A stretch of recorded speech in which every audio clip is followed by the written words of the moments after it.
Hello friends, zoology classes में आपका स्वागत है। प्रीवियस वीडियो में हमने पढ़ा था फाइलम हेमिकोर्डेटा, जिसे पहले नॉन कोऑर्डिनेट्स में सम्मिलित ना करते हुए कोऑर्डेटा के सब फाइलम के रूप में पढ़ा जाता था, लेकिन आधुनिक क्लासिफिकेशंस में इसे नॉन कोऑर्डेटा के एक सेपरेट फाइलम के रूप में अध्ययन किया जाता है। बात करते हैं फाइलम कोऑर्डेटा के क्लासिफिकेशंस की। तो कोऑर्डेटा को दो सब फाइलम में डिवाइड किया गया था। फर्स्ट सब फाइलम है यूरोकोऑर्डेटा और सेकंड सब फाइलम है सिफेलोकोऑर्डेटा। आज उसी में से एक सब फाइलम है यूरोकोऑर्डेटा। जो फर्स्ट सब फाइलम है यूरोकोऑर्डेटा, उसके जनरल कैरेक्टर्स के बारे में हम अध्ययन करने जा रहे हैं। सब फाइलम यूरोकोऑर्डेटा की बात करें तो यूरोकोऑर्डेटा, यूरो मीन्स होता है टेल और कोर्डा मीन्स होता है कोर्ड, अर्थात इनके पूंछ रीजन में नोटोकॉर्ड उपस्थित होने के कारण इन्हें यह नाम यूरोकोऑर्डेटा प्रदान किया गया है। बात करते हैं इनके जनरल कैरेक्टर्स की। तो हैबिटेट की बात करें तो ये एक्वेटिक होते हैं, जलीय होते हैं, मराइन अर्थात समुद्री होते हैं, सेसाइल स्थानबद्ध होते हैं, सोलिटरी एकल होते हैं, फ्री लिविंग स्वतंत्र जीवी होते हैं और इसके अलावा कॉलोनियल या निवे में भी पाए जाते हैं। अर्थात हैबिटेट में ये वेरियस टाइप के हैबिटेट शो करते हैं, जैसे जलीय में भी समुद्री जलीय, सेसाइल या स्थानबद्ध, सोलिटरी या एकल, फ्री लिविंग या स्वतंत्र जीवी और कॉलोनियल या निवे बनाकर रहते हैं।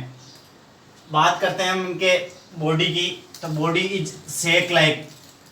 इनकी शरीर की बात करें तो इनका शरीर सामान्यतः थैलेनुमा होता है and covered by A thick tunic, और एक मोटे ट्यूनिक जैसे आवरण के द्वारा ढका हुआ रहता है।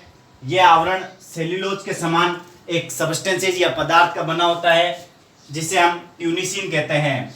ट्यूनिसिन नामक सेल्यूलोज जैसे पदार्थ के आवरण का बना इनमें बाह्य कवच होता है, जिसके आधार पे हम इस फाइलम को या सब फाइलम को ट्यूनिकेट्स भी कहते हैं। तो इसका दूसरा नाम हुआ स्टूडेंट्स ट्यूनिकेट्स। ट्यूनिकेट्स इनमें पाए जाने वाले ट्यूनिसिन नामक आवरण के कारण पड़ा है। नेक्स्ट कैरेक्टर की बात करें, बॉडी लेटरली कंप्रेस्ड होती है, अर्थात पार्श्व से संपीड़ित होती है। फ्लैट लाइक बॉडी होती है जो लेटरल साइड से संपीड़ित या कंप्रेस्ड होती है। ओब्लॉन्ग या तिर्यक या तिरछी होती है और बैरल शेप्ड या रेक्टेंगुलर आयताकार इनका शरीर होता है। बॉडी कैविटी की बात करें तो इनकी जो देह गुहा होती है, देह गुहा is lined by ectoderm. Ectoderm के द्वारा आश्रित रहती है, जिसे हम एट्रियम कहते हैं। इसकी देह गुहा एट्रियम कहलाती है, अर्थात इनमें वास्तविक देह गुहा अनुपस्थित होती है। देह गुहा एक्टोडर्म के द्वारा आश्रित रहती है, जिसे एट्रियम कहते हैं। Atrium opens to the outside by atrial aperture. Atrium atrial छिद्र के द्वारा बाहर खुलती है।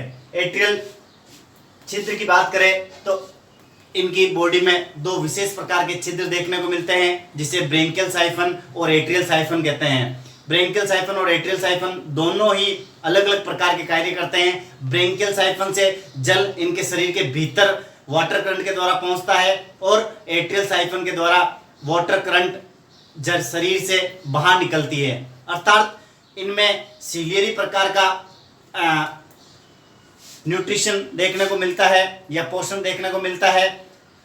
पक्षमाभि पोषण होने के कारण इनमें एक साइफन के द्वारा जल शरीर के भीतर प्रवेश करता है और दूसरे साइफन के द्वारा जल शरीर से बाहर निकल जाता है। तो ये जो छिद्र या साइफन जो मौजूद होते हैं, एट्रियल साइफन और ब्रेंकियल साइफन,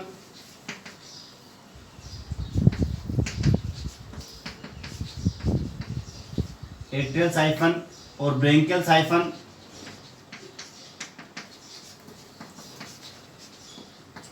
ये इनके शरीर पर पाए जाने वाली एट्रियम गुहा पर स्थित होते हैं।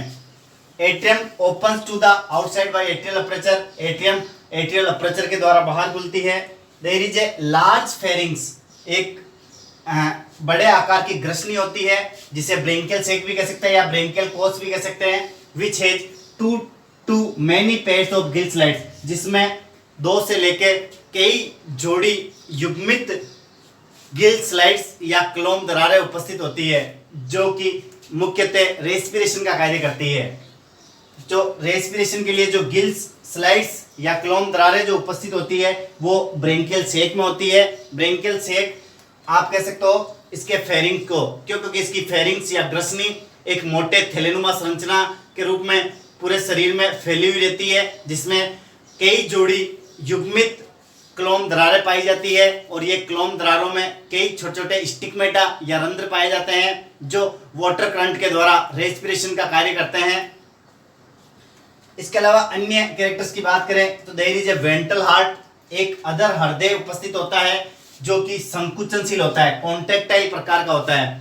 इनमें हृदय अधर सतह पे उपस्थित होता है जैसे कोर्डेटा एनिमल्स में होता है, लेकिन इसके हृदय की एक विशेषता होती है कि यह संकुचनशील होता है। कॉन्ट्रैक्टाइल प्रकार का हार्ट इनमें देखने को मिलता है, अर्थात संकुचनशील प्रकार का हृदय इनमें पाया जाता है। बात करते हैं इनमें पाई जाने वाली ब्लड वेसल्स की, तो ब्लड वेसल्स इनमें उपस्थित होती है।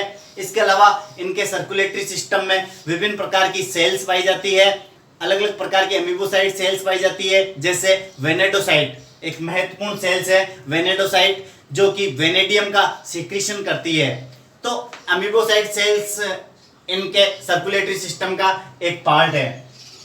इनके अलावा हम बात करते हैं इनके नोटोकोड की, क्योंकि ये इन्हें कोर्डेटा के अंतर्गत सम्मिलित किया गया है, तो नोटोकोड इनके जीवन में कहीं ना कहीं उपस्थित होती है।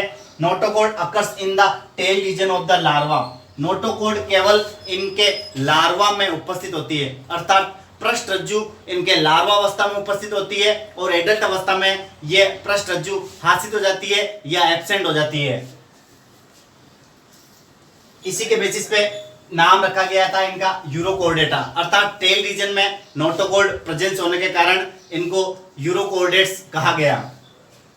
रिप्रोडक्शन की बात करें तो इनमें एसेक्सुअल और सेक्सुअल दोनों प्रकार का रिप्रोडक्शन देखने को मिलता है। एसेक्सुअल रिप्रोडक्शन इनमें बडिंग या कलिकायन के द्वारा होता है। जंतुओं में सामान्यतः कलिकायन विधि के द्वारा अलैंगिक जनन की प्रक्रिया संपन्न होती है और सामान्यतः इनमें कॉमनली आप यूं कह सकते हैं कि इनमें सेक्सुअल रिप्रोडक्शन होता है या लैंगिक जनन होता है।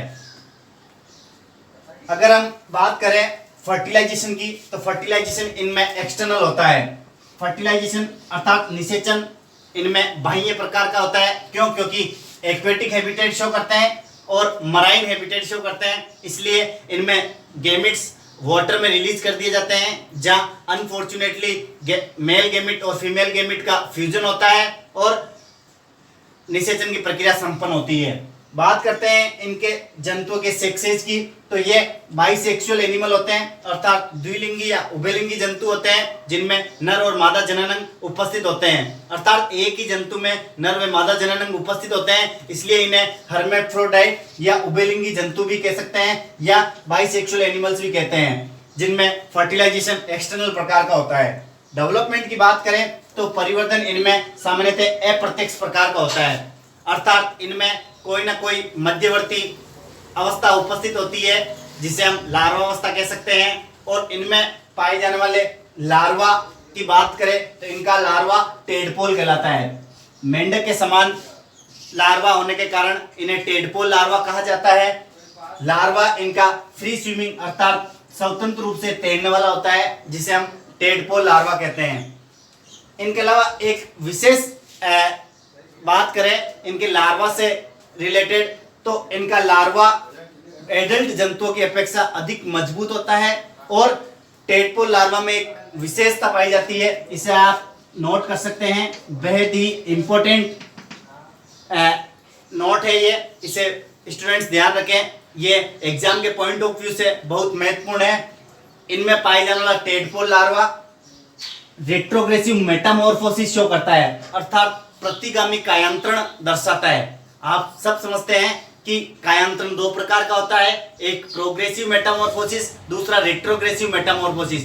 प्रोग्रेसिव मेटामॉर्फोसिस इस प्रकार का कायांतरण होता है जिसमें लार्वा अवस्था कम विकसित होती है और वयस्क अवस्था अधिक विकसित होती है। लेकिन इसके विपरीत जब वयस्क अवस्था कम विकसित होती है और लार्वा अवस्था उससे अधिक विकसित होती है तो इस प्रकार का कायांतरण प्रतिगामी कायांतरण या विपरीत प्रकार का कायांतरण कहलाता है, जिसे हम रेट्रोग्रेसिव मेटामॉर्फोसिस कहते हैं। अर्थात एसिडियंस टेडपोल लार्वा, एसिडिया इसकी एक क्लास है, उसमें पाए जाने वाला जो टेडपोल लार्वा है वो रेट्रोग्रेसिव मेटामॉर्फोसिस शो करता है, अर्थात प्रतिगामी कायांतरण दर्शाता है। प्रतिगामी कायांतरण से तात्पर्य भी मैंने बताया आपको कि इसमें लार्वा अवस्था अधिक डेवलप होती है और एडल्ट अवस्था कम विकसित होती है। मतलब लार्वा अवस्था में जो लक्षण उपस्थित होते हैं वो एडल्ट अवस्था में रेड्यूस हो जाते हैं या हासित हो जाते हैं, और वयस्क अवस्था आप यूं कह सकते हैं कि लार्वा अवस्था की अपेक्षा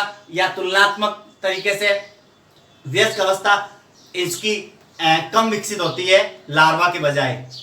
तो इसके कॉमन एग्जांपल्स की बात करें तो इनमें Herdmania, Doliolum, Salpa, Ciona, Pyrosoma etcetera animals देखने को मिलते हैं सबफाइलम यूरोकोर्डेटा के अंतर्गत।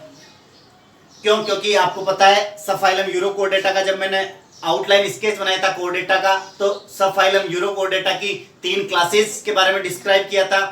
वो 3 क्लासेस है एसिडिया, लार्वेशिया और थैलेसिया। तो एसिडिया, लार्वेशिया और थैलेसिया तीनों क्लासेस के महत्वपूर्ण जंतु सबफाइलम यूरोकोर्डेटा के अंतर्गत सम्मिलित किए जाते हैं। आई होप आपको ये वीडियो पसंद आया होगा। अगर आपको ये वीडियो पसंद आया है तो आप इसे अधिक से अधिक शेयर, सब्सक्राइब और कमेंट करें और अपनी महत्वपूर्ण प्रतिक्रिया मेरे कमेंट सेक्शन में जरूर दें। धन्यवाद।